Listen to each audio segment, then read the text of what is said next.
Robert Mugabe was born on February 21, 1924, in Kudama, a rural village about 50 miles west of Harare in what was then Southern Rhodesia, a British colony marked by deep racial segregation and economic exploitation. He was the third of 6 children born to Gabriel Matibarai and Bona Mugabe. His father, Gabriel, worked as a carpenter and later as a Jesuit lay teacher, while his mother was a deeply religious woman who raised her children with a strong emphasis on discipline and faith. Mugabe's childhood was shaped by hardship and struggle. When he was still young, his father abandoned the family, leaving his mother to raise the children alone under difficult circumstances. This early experience of abandonment instilled in him both a fierce independence and a sense of resentment that would follow him into adulthood. Despite poverty and hardship, Mugabe proved himself to be a bright child, quiet, serious, and introspective. He showed a natural affinity for books and spent much of his time reading. His mother, recognizing his intellectual gifts, encouraged his education and saw it as a way for him to rise above the oppressive colonial system that sought to keep black Africans in subjugation. His upbringing in a village dominated by white settlers' control and systemic inequality exposed him early to the injustices of colonial rule. The missionary school at Kudama, run by Jesuits, became his first gateway into formal education, and it would set him on a path that combined both intellectual achievement and political awakening. Mugabe's early years carried within them the seeds of the contradictions that would define his life. On the one hand, a deeply religious and disciplined upbringing, on the other, a growing resentment of a colonial order that treated his people as inferior. Mugabe's academic brilliance distinguished him throughout his education.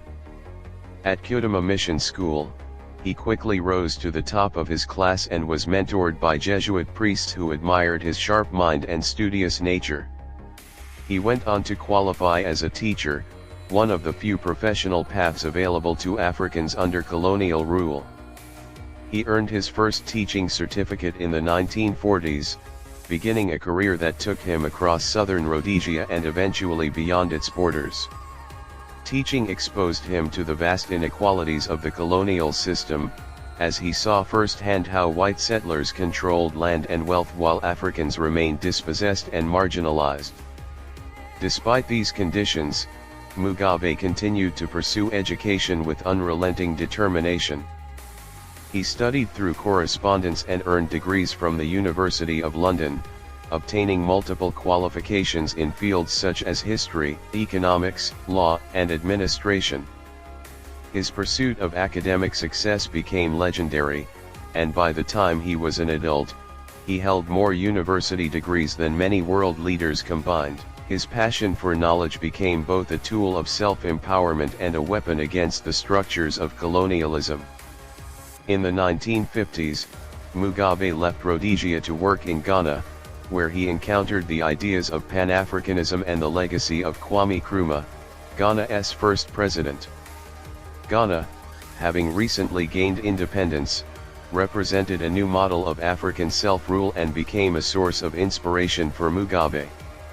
He married his first wife, Sally Hayfrin, a Ghanaian teacher, during this time, and the couple shared a vision of African liberation.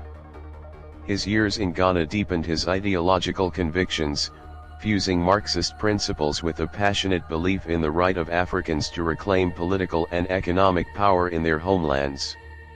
Returning to Rhodesia in 1960, Mugabe joined the nationalist movement, which was gaining momentum against the white minority government led by Ian Smith. He became a prominent figure in the Zimbabwe African National Union ZANU, calling for black majority rule. His fiery speeches and intellectual arguments quickly marked him as one of the most influential leaders of the liberation movement. The struggle for independence soon turned violent. In 1964, Mugabe was arrested by the Rhodesian authorities and imprisoned for more than a decade. He spent 11 years behind bars, from 1964 to 1975, but even in confinement he remained unbroken. He continued his education in prison, completing additional degrees through correspondence, and wrote extensively on his vision for a free Zimbabwe. His resilience during these years elevated him to near mythical status among his followers. After his release in 1975, he assumed leadership of the guerrilla war against Ian Smith's government. As the head of ZANU's military wing, he played a central role in the liberation struggle, known as the Second Chimurenga, which intensified through the late 1970s. The war, marked by violence, sacrifice, and international pressure, eventually forced Smith to negotiate. In 1980, after the Lancaster House Agreement brokered in London, Zimbabwe gained independence, and Robert Mugabe became the nation's first prime minister. Initially, his leadership was hailed around the world.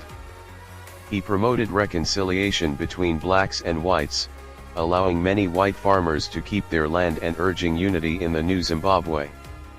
His early years were marked by massive investments in education and healthcare, earning him international admiration. Literacy rates in Zimbabwe soared, and the nation was considered one of Africa's brightest hopes for the future. Yet beneath this hopeful exterior, tensions were already brewing. Mugabe's consolidation of power soon turned authoritarian. In the early 1980s, his government unleashed a brutal campaign known as Gukarayandi against perceived dissidents in the Matabeleland region, where thousands of civilians were massacred. This episode, though often overshadowed by his later rule, marked the beginning of his reputation for ruthlessness and intolerance of opposition. Over the years, Mugabe transformed from the liberator of Zimbabwe into a symbol of dictatorship and decline. In 1987, he abolished the office of Prime Minister and assumed the presidency, centralizing power in his hands. His rule became increasingly authoritarian, with crackdowns on opposition, censorship of the press, and the use of security forces to silence dissent. For a time, his government maintained a degree of stability, but by the late 1990s and early 2000s, cracks in Zimbabwe's foundation began to widen. Economic mismanagement, rampant corruption, and controversial land reforms destabilized the nation. In 2000, Mugabe initiated a program of land seizures, taking farms from white landowners and redistributing them to black Zimbabweans. While the policy was justified as correcting colonial injustices, it was carried out chaotically and often benefited political allies rather than ordinary citizens. The result was a collapse of agricultural production, hyperinflation, and mass unemployment. Once considered the breadbasket of Africa, Zimbabwe fell into severe economic crisis, with millions of its citizens fleeing the country in search of work. Despite the suffering of his people, Mugabe clung to power with determination, framing himself as a revolutionary hero defending Zimbabwe's sovereignty against Western imperialism.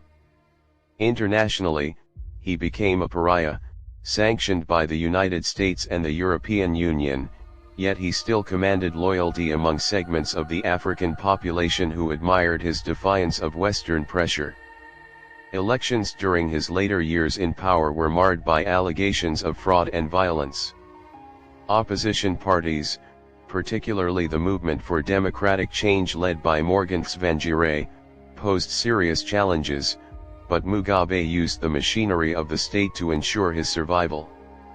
By the 2010s, he was one of the world's oldest heads of state, stubbornly refusing to relinquish office. His second wife, Grace Mugabe, became increasingly influential, fueling speculation of dynastic ambitions. In 2017, after 37 years in power, Mugabe was finally ousted by his own party and the military in a bloodless coup. His removal was met with celebration by many Zimbabweans, though it also marked the end of an era. He lived his final years largely out of the public eye, residing in relative seclusion. Robert Mugabe died on September 6, 2019, at the age of 95, leaving behind a deeply divided legacy.